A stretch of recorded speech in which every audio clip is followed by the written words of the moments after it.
Hello friends. मैं आप लोगों का फिर से इस चैनल के ऊपर स्वागत करता हूं। हमने अभी जो नेक्स्ट वीडियो रिकॉर्डिंग कर रहे थे वो यहाँ तक लाए थे हमने।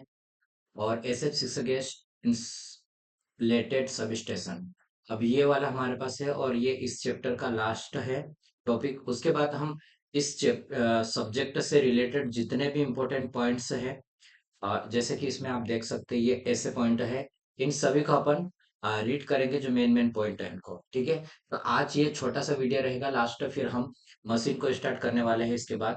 ठीक है, तो आज का वीडियो स्टार्ट करते चलिए। फर्स्ट क्वेश्चन है, gas insulated substation is smaller than convectional substation because of. ठीक है, क्या बोला है, गैस प्रतिरोधक उपकरण पारस्परिक उपकेंद्र से छोटा होता है, क्यों? तो किस कारण से छोटा रहता है, तो इसको हमें देखना है। तो देखिए, एस एफ सी गैस का उच्च प्रतिरोधन गुण होता है, ये सही है। ठीक है, इसलिए हम इसको यूज करते हैं। एस एफ सिक्स गैस क्या रहेगा, हाई हाई डाइलेक्ट्रिक प्रॉपर्टी रहती है इसमें। ठीक है, high electromagnetic property of S F six, तो ये भी राइट है, तीनों की तीनों राइट है हमारा इसमें। ठीक है, क्या है, गैस प्रतिरोधक सबस्टेशन पर पा, पारंपरिक सबस्टेशन से छोटा होता है क्योंकि इसमें गैस का उपयोग से आकार छोटा हो जाता है जिसमें निम्न गुण होते हैं। ठीक है, तो ये आप इसको याद रखिएगा। नेक्स्ट हम देखते हैं, हम नेक्स्ट क्वेश्चन की ओर जाते हैं अभी। ये हमारे पास नेक्स्ट क्वेश्चन है, इन circuit breaker the current chopping tendency is minimized by using SF6 gas at relatively। परिपथ वियोजक में SF6 गैस का उपयोग करके करंट चॉपिंग प्रवृत्ति खाली स्थान पर अपेक्षाकृत कम की जाती है। किसके ऊपर कम की जाती है, तो ये हमारे पास हो गया low pressure and low velocity पर। ठीक है, सर्किट ब्रेकर में धारा चॉपिंग की प्रवृत्ति को निम्न दाब और निम्न वेग के सापेक्ष एसएफ सिक्स गैस का उपयोग करके कम किया जाता है। ठीक है, धारा चॉपिंग मुख्य वायु ब्लास्ट परिपथ वियोजक के की विशेषता है जिसमें उच्च दाब 8.6 से 16.8 किलोग्राम पर वर्ग सेंटीमीटर पर वायु को संपीड़ित करके रखा जाता है, जो प्रदर्श की अवस्था में अति तीव्र गति व दाब से संपर्क इलेक्ट्रोड के ऊपर छाटता है जिससे आर्क बुझाने में मदद मिलती है।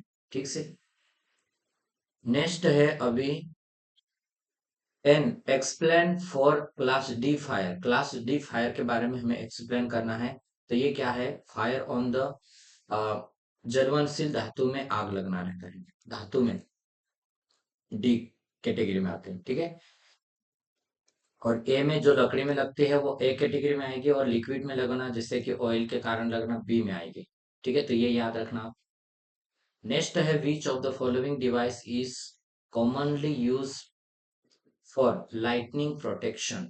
क्या है, किसका यूज हम मतलब कॉमनली यूज करते हैं, जो लाइटनिंग के लिए यूज करते हैं, तो हम करते हैं वेरेस्टर का। ठीक है, आइसोलेटर का तो यूज नहीं करते, ओवर करंट रिले का भी नहीं, सर्किट ब्रेकर का भी, तो ये वेरेस्टर रहता जो जेड ओ वेरेस्टर। ठीक है, ये सेरेमिक अर्धचालक डिवाइस होता है जो कि स्विचिंग सर्ज या बिजली की जो लाइटनिंग रहती है के और ट्रांजिएंट वोल्टेज के विरुद्ध में इलेक्ट्रॉनिक उपकरणों को सुरक्षित रखेगा। Breakdown voltage in gases dependent on, तो ये क्या है, किसके ऊपर डिपेंड करेगा, इलेक्ट्रोड के मध्य की दूरी के ऊपर। सही है, रिलेटिव एयर डेंसिटी के ऊपर भी डिपेंड करेगा और ह्यूमिडिटी के ऊपर, आर्द्रता के ऊपर भी। किसी गैस की भंजन वोल्टता इलेक्ट्रोड के मध्य की दूरी अपेक्षित घनत्व आर्द्रता पर निर्भर करती है। इलेक्ट्रोड के मध्य दूरी अधिक होने पर भंजक वोल्टता का मान बढ़ना पड़ता है, आर्द्रता अधिक होने पर भंजन वोल्टता का मान घट जाता है।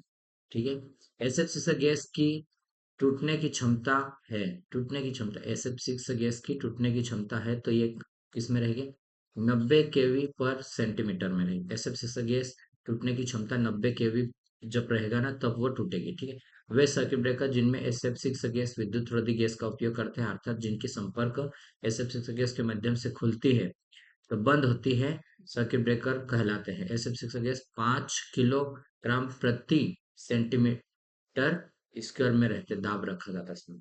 ठीक है, नेक्स्ट क्वेश्चन है एनटीपी पर SF6 गैस के टूटने की ताकत है। तो अब ये क्या ताकत है इसमें देखो, एनटीपी पर 3 time date of air NTP and it is function of the gas pressure। NTP पर हवा का 3 गुना और गैस दाब का फलन होता है। तो ये वाला राइट आंसर ये वाला रहेगा। ठीक है, एनटीपी पर एसएफसी का टूटने की ताकत क्षमता एनटीपी हवा का 3 गुना होता है और गैस के दाब का फलन है। किसी निश्चित तापमान पर अधिकतम गैस का दाब चयन गैस विद्युत रोधी की अभिकल्पना पर निर्भर करता है। प्रयास सर्किट ब्रेकर के लिए 5 kg पर सेंटीमीटर स्क्वायर का दाब प्रयोग किया जाता है। अन्य सभी प्रकार के आवरणों के लिए 3.5 kg पर सेंटीमीटर स्क्वायर गैस का दाब प्रयोग किया जाता है। नेक्स्ट है विच स्टेटमेंट इज करेक्ट, कौन सा स्टेटमेंट सही है। ठीक है, SF6 गैस विषालु है, टॉक्सिक है। ठीक है, तो ये वाला तो राइट है, टॉक्सिक है। और लाइट देन एयर, गैस मतलब एयर से हल्की है तो नहीं, इससे थोड़ी वेट में ज्यादा रहेगी। एसएफ6 gas is yellow is colour, yellow colour की भी नहीं है। पंचन और ये भी नहीं रहेगी। ठीक है, तो राइट आंसर हमारा ये वाला है। SF6 गैस टॉक्सिक है जिसका उपयोग SF6 गैस के विद्युत रोधी उपकरणों में किया जाता है। वायु के सापेक्ष डाइलेक्ट्रिक स्ट्रेंथ तो बहुत उच्च होता है। और एसएफसी से गैस जीआईएस की स्थापना के बाहर आउटडोर टाइप सबस्टेशन उपकरण की अपेक्षा 10% जगह की आवश्यकता होती है ना। सर्किट ब्रेकर में एसएफसी से गैस 5 kg पर सेंटीमीटर दाब पर सॉलिड ड्रो में भरी जाती है इसको। ठीक है, ये इतने क्वेश्चन थे। और अब हम पढ़ेंगे इसके जो इम्पोर्टेंट पॉइंट है। एक और क्वेश्चन है इसको पढ़ लेते हैं। वायुमंडलीय दाब पर एसएफसी से परावर्तित शक्ति लगभग कितनी आती है। तो इसकी रहेगी 1.5 टाइम्स ऑफ ईयर, ये वाले रहेगी। ठीक है, अब देखो मेन बहुत सारे इंपॉर्टेंट पॉइंट्स है इसमें, इंपॉर्टेंट पॉइंट्स को अपने को करना है। और बहुत अच्छे है कि हम इंपॉर्टेंट पॉइंट को पूरे जितना पढ़े अभी वो रिवाइज हो जाएगा हमारा इसमें। ठीक है, तो फर्स्ट क्वेश्चन है हाई ट्रांसमिशन लाइन में प्रोटेक्शन के लिए रिले का यूज करते हैं, तो मोहो रिले का यूज करते हैं। ठीक है, और मध्य ट्रांसमिशन लाइन में प्रोटेक्शन के लिए प्रतिघात रिले, जो हम स्टार्टिंग वाले ही वीडियो में इनको हम कर रहे थे। ठीक है, और ये मध्य मतलब मीडियम में, और ये लघु मतलब शॉर्ट ट्रांसमिशन लाइन में किसका, तो मोह रिले का यूज करेंगे, सॉरी ओम रिले का यूज करेंगे। ठीक है, ट्रांसफार्मर में इंटरनल फॉल्ट के लिए हम किसका यूज करते हैं, बुकोस रिले का यूज कर रहे हैं। ट्रांसफार्मर में बाह्य फॉल्ट के लिए उपयोग का प्रयोग किया जाता है, तो फ्यूज का यूज करते हैं हम, जो सबसे सस्ता है और सीरीज में यूज करते हैं, इसकी एम्पियर रेटिंग रहती है। ठीक है, दो लाइनों के शॉर्ट होने पर कौन सी युक्ति सुरक्षा प्रदान करती है, तो ये फ्यूज करती है। ठीक है, घरों में लगाए जाने वाले फ्यूज किस प्रकार के रहते हैं, किट के फ्यूज का हम यूज करते हैं। ठीक है, इसको बदलने में आसानी रहती है। ठीक है, फ्यूज किस पदार्थ के बने रहते हैं, अब इसमें फ्यूज के मटेरियल का नाम पूछा है, तो टीन और लेड का बनाया जाता है। इसके परसेंटेज में मैंने बताया था, इसको भी आप याद रखिएगा। ठीक है, ग्लूकोज रिले में वह पदार्थ है जो चालन के लिए उपयोग रहता है, तो कौन सा रहता है, यहाँ मरकरी भरी रहती है। ठीक है, तो ये उपयोग रहते हैं। सिंगल वे स्विच का प्रयोग प्रयोग किया जाता है, सिंगल वे स्विच का प्रयोग किया जाता है, तो ये 0 से लेकर 115 वोल्ट तक इसका यूज करते हैं, सिंगल वे स्विच का। फ्यूज को लाइन के किस में जोड़ते हैं, तो इसको श्रेणी में जोड़ते हैं, जो जिसमें करंट बहती है उसी लाइन में। ठीक है, फ्यूज किस लाइन में नहीं जोड़ा जाता, ये उदासीन मतलब जो न्यूट्रल वायर रहता है उसमें नहीं जोड़ते हम। ठीक है, तो सबसे ज्यादा ये भी ध्यान रखना। ठीक है, और सिमेट्रिकल फॉल्ट में लाइन धारा तथा वोल्टेज का मान क्या होता है, मतलब सिमेट्रिकल फॉल्ट में दोनों ये समान रहेगा। ठीक है, सिमेट्रिकल फॉल्ट की कंडीशन में। ठीक है, अब नेक्स्ट की अगर बात करते हैं हम, असिमेट्रिकल फॉल्ट में लाइन में धारा और वोल्टेज का मान कैसा रहेगा, तो वहां पर असमान रहेगा। ठीक है, मोटर में ओवरलोड प्रोटेक्शन होता है, ओवरलोड प्रोटेक्शन कोयल के द्वारा हम ओवरलोड कोयल यूज करते हैं, हम उसके द्वारा करते हैं। ठीक है, नाइफ स्विच का प्रयोग किया जाता है, तो नाइफ स्विच का प्रयोग 650 केवी के ऊपर हम करते हैं, सॉरी 650 वोल्ट से ऊपर करेंगे, ठीक है, केवी नहीं, 650 वोल्ट, ठीक है। स्विच पर लगे इंसुलेटर प्राप्त होते हैं, स्विच पर लगे जो इंसुलेटर कैसे प्राप्त होंगे, पोर्सिलिन या अभ्रक के द्वारा, ठीक है, किसके द्वारा, पोर्सिलिन या अभ्रक के द्वारा। एडमिटेंस रिले का उपयोग किया जाता है, एडमिटेंस रिले का उपयोग हाई संचरण लाइनों की सुरक्षा के लिए किया जाता है, किसकी, एडमिटेंस से जिसे मोह रिले बोलते हैं, ठीक है, ये वाला डबल है, इसमें रिवीजन में आया, ठीक है। प्रेरण कप रिले का प्रयोग किया जाता है, तो जो प्रेरण इंडक्शन कप रिले रहता है, फेस टू फेस फॉल्ट के लिए यूज करते हैं, किसके, फेस टू फेस फॉल्ट के लिए यूज करेंगे। मोटर में 9 वोल्ट प्रोटेक्शन होता है, तो 9 वोल्ट कोयल के द्वारा इसका प्रोटेक्शन किया जाता है, ठीक है। मोटर में आल आर्थ फाल्ट प्रोटेक्शन किया जाता है, तो ये किसके द्वारा किया जाता है, आर्थिंग द्वारा किया जाता है, आर्थ फाल्ट प्रोटेक्शन। प्रत्यावर्तक का संचरण किया जाता है, प्रत्यावर्तक का संचरण मर्ज प्राइस, मतलब जो अल्टरनेटर उसका प्रोटेक्शन किससे, मर्ज प्राइस द्वारा किया जाता है। सर्ज डाइवर्टर क्या है, तो ये स्पार्क गैप के श्रेणी में अरेखीय प्रतिरोध का यूज करते हैं, जो तीव्र स्विच की भांति काम करेगा और जो लाइटनिंग अरेस्टर्स के रूप में काम करेगा, ठीक है। मेगर द्वारा किया गया मेजर किया जाता है, तो उच्च प्रतिरोध को हम मेगर के द्वारा मेजर करते हैं, ठीक है। और इस चैप्टर पेज में है इतने, और हम कर लेंगे लास्ट ये रहेगा, ठीक है। औद्योगिक प्लांट में आर्थिंग रेजिस्टेंस कितने ओम का बनाया जाता है, तो आर्थिंग रेजिस्टेंस उनका 0.25 से लेकर 1 ओम तक रहता है, उससे ज्यादा नहीं होना चाहिए, उद्योगों में जो यूज किया जाता है, ठीक है। मनुष्य का रेजिस्टेंस की अगर बात करें, तो मनुष्य की रेजिस्टेंस 1 किलो ओम, ठीक है, 1 किलो ओम या फिर 1000 ओम रहेगा, ठीक है। मिनिमम ऑयल सर्किट ब्रेकर में कम ऑयल प्रयोग किया जाता है, क्यों किया जाता है इसका, तो ये आर्क को बुझाने के लिए हम जो ऑयल यूज कर रहे हैं, वो आर्क को बुझाने ऑयल सर्किट ब्रेकर बोलेंगे जिसको हम, ठीक है। मेगर में कितने वोल्ट का ईएमएफ उत्पन्न होता है, जैसे मेगर एक घुमाने के वाला हैंडल रहता है ना, उससे घुमाते तो कितना वोल्ट उत्पन्न होता है उसमें, 120 से लेकर 150 वोल्ट तक इसमें उत्पन्न होता है, ठीक है। कितना हो रहा है, 120 से लेकर 150 तक, ठीक है। नेक्स्ट है, मेगर में लाइन पॉइंटर को कंट्रोल किया जाता है, लाइन पॉइंटर को कंट्रोल, तो कोयल के द्वारा इसको कंट्रोल करते हैं। मेगर केबल की फॉल्ट स्थिति में पॉइंटर बताता है, ओपन स्थिति में औसत प्रतिरोध बताएगा। जब वो मेगर 0 बताएगा तो इसका मतलब वो शॉर्ट है, और जब वो पूरे असीमित मतलब इंफिनिटी तक बताएगा, मतलब हाई वैल्यू तक, तो वो प्रतिरोध बहुत ज्यादा रहेगा उसमें, ठीक है। लाइटनिंग अरेस्टर पर वोल्टेज अधिक होने पर प्रतिरोध का मान होता है, तो ये कैसा रहेगा, वोल्टेज अधिक होने पर कम रहेगा। लाइटनिंग अरेस्टर पर वोल्टेज कम होने पर प्रतिरोध का मान कैसा रहेगा, अधिक रहेगा। ड्यूअल स्टार्टर में ओवरलोड और नो लोड की सुरक्षा करता है, तो बाई मेटालिक ट्रिप द्वारा इसका हम यूज करते हैं, किसके, by metallic dual DOL starter और ओवरलोड और नो लोड की सुरक्षा के लिए हम करते हैं। बाई मेटालिक ट्रिप किस पदार्थ का बनाया जाता था, अलग अलग कोफिशिएंट मटेरियल के बनाए जाते हैं, अलग अलग है ना, तो ये भी ध्यान देना। उच्च आवृत्ति एसी वोल्टेज के मापन के लिए किस युक्ति का प्रयोग किया जाता है, तो पीक वोल्टमीटर का यूज करते हैं। शक्ति प्रणाली में सर्ज वोल्टेज उत्पन्न होने का क्या क्या कारण है, तो यह सर्ज उत्पन्न त्वरित या स्विचिंग या फिर फाल्ट होने पर यह आएगा, ठीक है। और नेक्स्ट हम देखेंगे, उच्च धारा को मापने के लिए किस युक्ति का उपयोग करते हैं, तो हम सीटी बोलते हैं जिसको, करंट ट्रांसफार्मर, ठीक है। और उच्च वोल्टेज को नापने के लिए किसका उपयोग करते हैं, पीटी बोलते हैं, जो कि पोटेंशियल ट्रांसफार्मर, विभव मापी ट्रांसफार्मर बोलेंगे, ठीक है। उच्च वोल्टेज मीटर में सेकेंडरी कॉइल की संख्या प्राइमरी की संख्या की अपेक्षा कैसी रहती है, वोल्टमीटर में सेकेंडरी की, तो ये कम रहेगा, ठीक है। जिस साइड में कम टर्न रहेगा उसमें वोल्टेज कम रहेगा, करंट ज्यादा रहेगा, ये भी ध्यान रखना आप। अगर हमें सेकेंडरी में क्या, मीटर को हमें कनेक्ट करना है, मीटर को जब हम कनेक्ट करेंगे तो हमारा वोल्टेज कम होना चाहिए एक रेशियो के रूप में, ठीक है। जैसे इधर की साइड 5 है तो इधर एक एक रेशियो में आ जाएगा ये, इस तरह से। विभव ट्रांसफार्मर का प्रयोग किया जाता है, अधिक वोल्टेज नापने के लिए यूज किया जाता है इसको, ठीक है। एमीटर में धारा की रेंज बढ़ाने के लिए हम क्या करते हैं, संट में विधि का यूज करते हैं, संट विधि का यूज, ठीक है। शंट में हाई वैल्यू लो वैल्यू का रेजिस्टेंस उसमें ऐड करते हैं।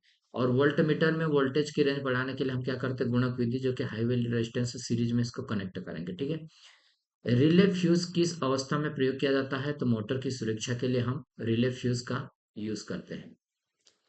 थर्मल प्रोटेक्शन स्विच का उपयोग मोटर को किससे बचने के लिए किया जाता है, तो ओवरलोड से बचने के लिए थर्मल प्रोटेक्शन का यूज किया जाता है।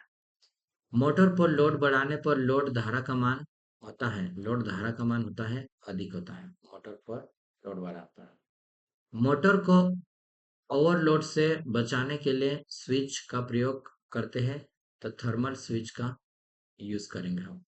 ठीक है। नेक्स्ट है, ट्रांसफार्मर में ऑयल को नमी से बचाने के लिए हम किसका उपयोग करते हैं, सिलिका जेल यूज करते हैं हम। जो ब्रीथर रहता है उसमें सिलिका जेल डाला जाता है, और जो भी बाहर की हवा रहती है, ठीक है, उसको वो आएगी, जब उसमें कुछ ना कुछ मॉइस्चर रहेगा उसको वो ऑब्जर्व कर लेगी। ठीक है। और उसका कलर चेंज होता है, तो वो भी आप उसका कलर भी याद रखें। ठीक है, वो भी इम्पोर्टेंट है। ट्रांसफार्मर में ऑयल का परीक्षण किया जाता है, तो क्रैकर विधि द्वारा हम ऑयल का मतलब टेस्ट करते हैं ट्रांसफार्मर के ऑयल का। ब्रेक डाउन वोल्टेज V और गैप D के संबंध क्या है, तो D बराबर होगा V बटे के। आइसोलेटर को किन स्थिति में चालू किया जाता है, तो नो लोड की स्थिति में हम आइसोलेटर को ऑपरेट करेंगे। ठीक है। ऑन कंडीशन में नहीं करेंगे। अब इतने क्वेश्चन ये लास्ट है, इसको पढ़ लेते हैं हम। ठीक है, फाइनल हो जाएंगे हम। बैक ऑफ प्रोटेक्शन का उपयोग किस दोष में किया जाता है, बैक ऑफ प्रोटेक्शन का उपयोग शॉर्ट सर्किट फॉल्ट में हम करते हैं, शॉर्ट सर्किट की कंडीशन में। ठीक है। किस लाइन फॉल्ट में शॉर्ट सर्किट धारा अधिकतम होती है, तो 3 लाइन शॉर्ट सर्किट में अधिक रहेगी। और सबसे ज्यादा फॉल्ट तो कौन सा आता है, लाइन टू ग्राउंड फॉल्ट। ठीक है। मर्ज प्राइस प्रोटेक्शन को किस नाम से जाना जाता है, तो डिफरेंशियल प्रोटेक्शन के नाम से भी हम मर्ज प्राइस प्रोटेक्शन को जानते हैं। दूरी रिले का ऑपरेशन किस पर निर्भर करता है, तो वोल्टेज और धारा के अनुपात पर निर्भर करता है। किसमें, वोल्टेज और धारा के उसके ऊपर निर्भर करेगा। ठीक है। तड़ित चालक किस पदार्थ के बनाए जाते हैं, तड़ित चालक, तो ये एल्यूमिनियम की चक्तियों द्वारा बनाए जाते हैं। किसके, एल्यूमिनियम की चक्तियों के द्वारा। मर्ज प्राइस प्रोटेक्शन का उपयोग किसकी सुरक्षा के लिए किया जाता है, तो ट्रांसफार्मर और जनरेटर के सुरक्षा के लिए किया जाता है। फ्यूज का मुख्य फंक्शन क्या है, तो परिपथ को फाल्ट की स्थिति में ओपन करना है, परिपथ को फाल्ट की स्थिति में ओपन करना है। अर्थिंग अर्थिंग प्रोटेक्शन किस दोष से प्रोटेक्शन के लिए आवश्यक है, तो यह होगा विद्युत झटके से बचने के लिए, विद्युत झटके से बचने के लिए हो गया। 3 फेज लाइन की पूर्ण सुरक्षा के लिए किस प्रकार की रिले की आवश्यकता होती है, किस प्रकार के, 2 फेज एंड सिंगल भूदोष रिले का। रिले का टाइमिंग ऑपरेशन है, तो रिले की टाइमिंग पूछा जाए तो 0.002 सेकेंड। ठीक है। और नेक्स्ट है सर्किट ब्रेकर का टाइमिंग ऑपरेशन, तो इसमें क्या 0.02 से लेकर 0.2 सेकेंड रहेगा। फ्यूज के ऑपरेटिंग टाइमिंग फॉल्ट क्या है, तो ये हमारे पास रहेगी 0.002 सेकेंड। एचआरसी फ्यूज का प्रयोग किया जाता है, तो हाई करंट प्रोटेक्शन के लिए हम एचआरसी फ्यूज का करते हैं। साधारणतः सबसे अधिक प्रयोग किए जाने वाला सर्किट ब्रेकर, तो एयर ब्लास्ट सर्किट ब्रेकर सबसे ज्यादा यूज करते हैं, और ये रेलवे में ज्यादा यूज होता है। ठीक है। सबसे कम मरम्मत करने वाला सर्किट ब्रेकर कौन सा है, तो सबसे कम मरम्मत के लिए तो SF6 गैस यूज करते हैं। ठीक है, इंडोर के लिए अच्छा है ये। ठीक। वाई सर्किट ब्रेकर का कॉन्टेक्ट बना होता है किसका, तो कॉपर एलाय धातु का। ठीक है। वायु सर्किट ब्रेकर की आर्किंग बुझाने के लिए प्रयोग किया जाता है, तो वायु का। EHT के लिए उपयुक्त सर्किट ब्रेकर का प्रयोग किया जाता है, SF6 सर्किट ब्रेकर उपयोग किया जाता है। कौन सा, SF6 सर्किट ब्रेकर। रेलवे में सामान्य सर्किट ब्रेकर का प्रयोग किया जाता है, रेलवे में तो एयर ब्लास्ट सर्किट ब्रेकर का हम ज्यादा यूज करते हैं, जैसे मैं अभी बोला था।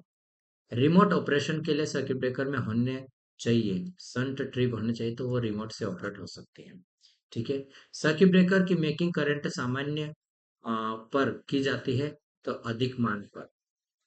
रिले की प्रचालन कुंडली को सप्लाई को दी जाती है, तो करंट ट्रांसफार्मर द्वारा इसको दी जाती है।